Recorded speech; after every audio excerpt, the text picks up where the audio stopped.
After 40 years of marriage, you believe you've seen it all. You think you've weathered every storm, shared every secret, carried every burden side by side. But sometimes, the person lying beside you still carries a shadow you never noticed. One evening, my husband looked across the dinner table, his hands trembling, his eyes full of something I'd never seen before. And then he revealed it. A secret bank account, hidden for 4 decades. My heart dropped. My marriage suddenly felt like it wasn't what I thought it was. It was a night like any other. Dinner plates stacked on the counter, the television murmuring in the background, the smell of coffee lingering in the air. Nothing unusual. Just another evening in a house we had shared for 4 decades. I was humming to myself, wiping crumbs from the table, when I heard it. That low, deliberate clearing of the throat. I froze. After 40 years of marriage, you learn to recognize the signals. That sound wasn't casual. It carried weight. Something was coming. I turned, and there he was. My husband sat at the table, shoulders stiff, hands folded tightly in front of him. His eyes weren't on me at first. They were fixed on an envelope resting by his elbow. When he finally looked up, I saw nerves in his expression. Not the kind you see when someone forgets to pay a bill or loses a receipt. This was different. "I need to tell you something," he said quietly. The words settled in the room like a stone dropped in still water. My heart picked up speed. I thought about health scares, confessions, maybe even regrets about our children. 1,000 possibilities ran through my head in a matter of seconds. He pushed the envelope toward me. "Open it." My fingers trembled as I slid the paper out.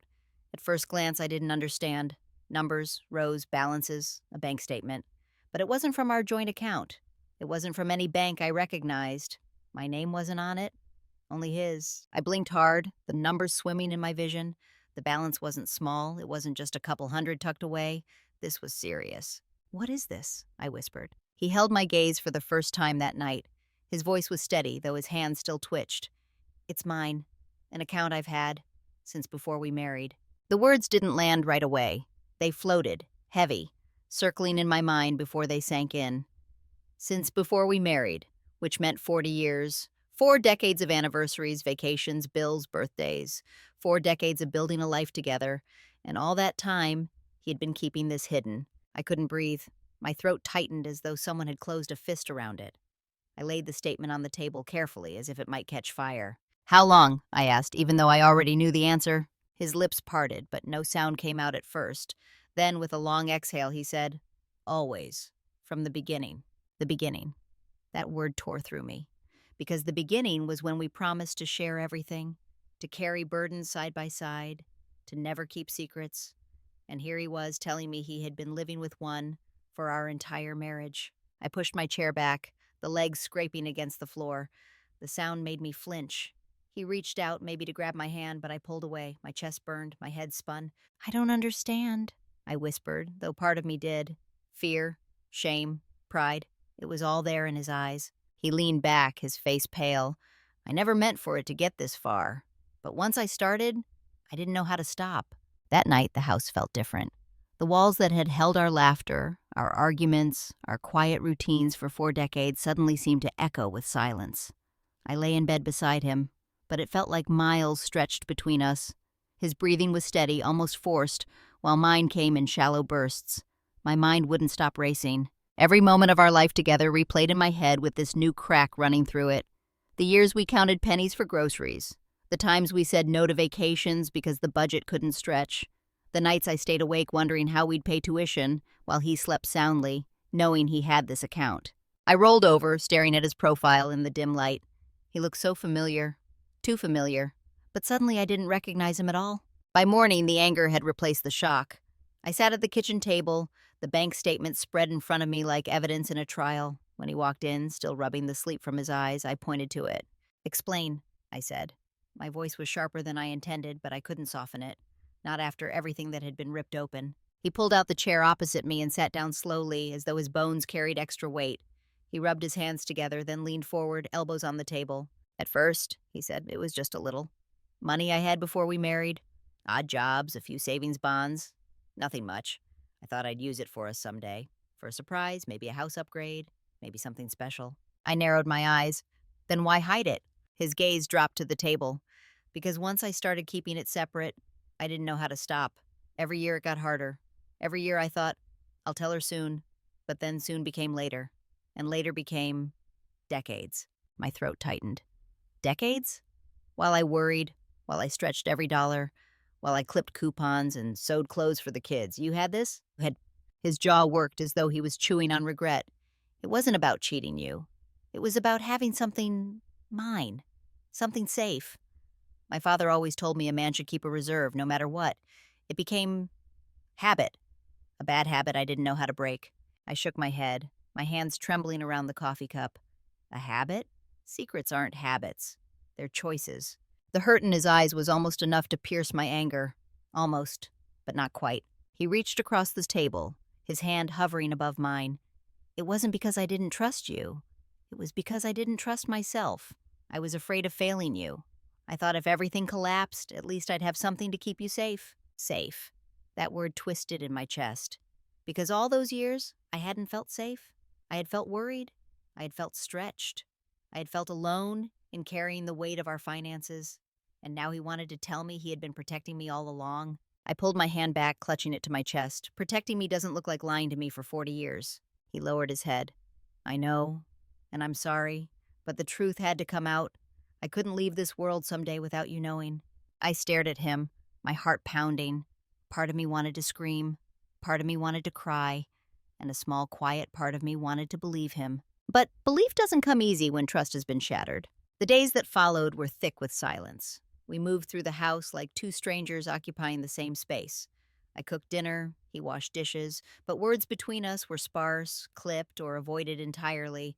And always, the thought of that hidden account throbbed at the back of my mind. Every memory replayed itself in cruel detail.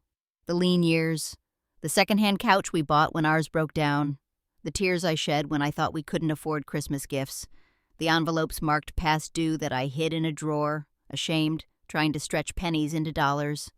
I remembered lying awake in the dark, whispering prayers for a little relief, while beside me he slept knowing he had that secret cushion all along. The betrayal burned hot, yet underneath it, something else pulsed, a question that wouldn't leave me alone. If it was so important to him, why didn't he ever use it? Finally, I broke. One night I confronted him again, unable to hold back. I stood in the doorway to the den where he sat, glasses perched low, staring at the floor as if answers were written in the grain of the wood. Why? I asked, my voice trembling. Why keep it all these years? Why never use it when we needed it most? He looked up, his eyes tired, soft, almost pleading. Because it wasn't for me. It was for you, for us, for the day when everything else failed. I stared at him, disbelieving. Failed? We nearly failed plenty of times. And you just let me suffer through it? His voice cracked. I thought if I never touched it, it would stay pure, intact. The one thing I could guarantee you, no matter what happened. I pressed a hand to my forehead, tears welling despite my anger. Do you know how many nights I cried over bills? Do you know how many times I felt like we were drowning? You sat there and watched me suffer, watched me question myself. And all the while, this account sat in the dark. He stood then, moving closer, his voice dropping to a whisper. I wasn't watching you suffer. I was suffering too. Every time you cried, I wanted to tell you. Every time you worried, I wanted to hand it over. But the longer I waited, the heavier the secret became. I told myself it was better this way, that someday, if the worst came, I could save you. I shook my head, stepping back. Save me? You broke me, don't you see that? You don't save someone by letting them drown for 40 years while holding the life raft behind your back. Tears slipped down his cheeks then, tears I hadn't seen from him in years. You're right, he whispered. I failed you, not because I didn't love you, but because I loved you the wrong way. Fear drove me, not trust, and fear makes a man do foolish things. I stood there in silence, my chest heaving. For the first time since the revelation, I saw not just betrayal in his eyes, but regret so raw it nearly broke me in half. And yet, regret didn't erase the wound. A few days later, he came to me holding a worn notebook. Its cover was frayed, the pages yellowed, corners curling as though they had soaked up years of guilt. He placed it gently on the table between us, his hands lingering there for a moment before pulling back. I want you to see everything, he said softly. I hesitated, then opened it. Page after page was filled with careful handwriting. Dates, amounts, little notes in the margins. For emergencies, for her if I go first. Don't let her worry. My throat closed. This wasn't just a ledger of money. It was a map of his fear, his attempt to build a shield I never knew existed. With every page I turned, I saw a man trying desperately to protect me, but also a man who never trusted me enough to let me carry the weight with him. Tears blurred the ink. All those years, I whispered. You wrote these notes while I was crying over bills, while I was patching hand-me-down clothes for the kids. You had this, and you stayed silent. He lowered his eyes. I thought silence was protection. I thought if I told you, it would look like I didn't trust you. Or worse, that you'd resent me for keeping something aside. I snapped the book shut, the sound sharp in the quiet room. Resent you? I resent you now, because you robbed me of choice, of honesty. You let me carry fear alone while you clung to a secret lifeline. He leaned forward, his eyes shining. I know I was wrong. But every time I tried to tell you, the words stuck. And the longer I waited, the harder it became. So I buried it deeper, until it was too late. I wanted to scream. I wanted to throw the notebook across the room. But instead I just sat there, staring at the evidence of his hidden devotion, because that's what it was, devotion, bent out of shape by fear. It struck me then, he wasn't a man who wanted freedom from me. He wasn't preparing to leave. He was preparing for disaster, and in his twisted way, he thought secrecy was love. But love, real love, doesn't hide. Love opens its hands even when they tremble. Love shares the burden even when it's heavy. I closed my eyes and let out a shaky breath. You didn't protect me, I said finally. You protected yourself from the risk of being honest with me. He flinched as though the words had landed like a blow. For the first time, he looked smaller, vulnerable. Not the steady provider I'd leaned on for decades, but a man who had built a fortress out of fear and now stood exposed. I wish I could undo it, he whispered. But all I can do is put it in your hands now. No more secrets. Not anymore. I stared at the notebook, my hands trembling as I touched its battered cover. For years it had lived hidden in drawers, carrying words he couldn't say aloud, and now it sat in front of me, heavy with truth, heavy with regret, heavy with a kind of love I wasn't sure I could accept. The silence stretched between us, filled with the weight of 40 years. In the weeks that followed, the wound didn't heal overnight. Some mornings I woke up furious, reliving every moment when a secret account sat quietly while I struggled with fear and bills. Other mornings I woke up hollow, staring at the ceiling, wondering if the life I thought we'd built together was even real. Trust, once cracked, doesn't repair itself with a single apology. But time softens sharp edges. Slowly we began to talk again. Not about the weather, not about errands, but about the account, the notebook, and the fear behind it. Each conversation was like peeling back another layer. Painful, but necessary. One evening he walked into the kitchen holding a small envelope. Inside was the bank card.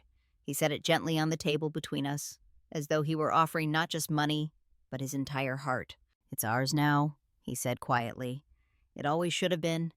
I can't undo the years, but I can give you the truth now. No more secrets. I stared at the card. It was just plastic, numbers and codes. But in that moment, it felt heavier than gold. My hands shook as I reached for it. Not because of the money, but because of what it symbolized.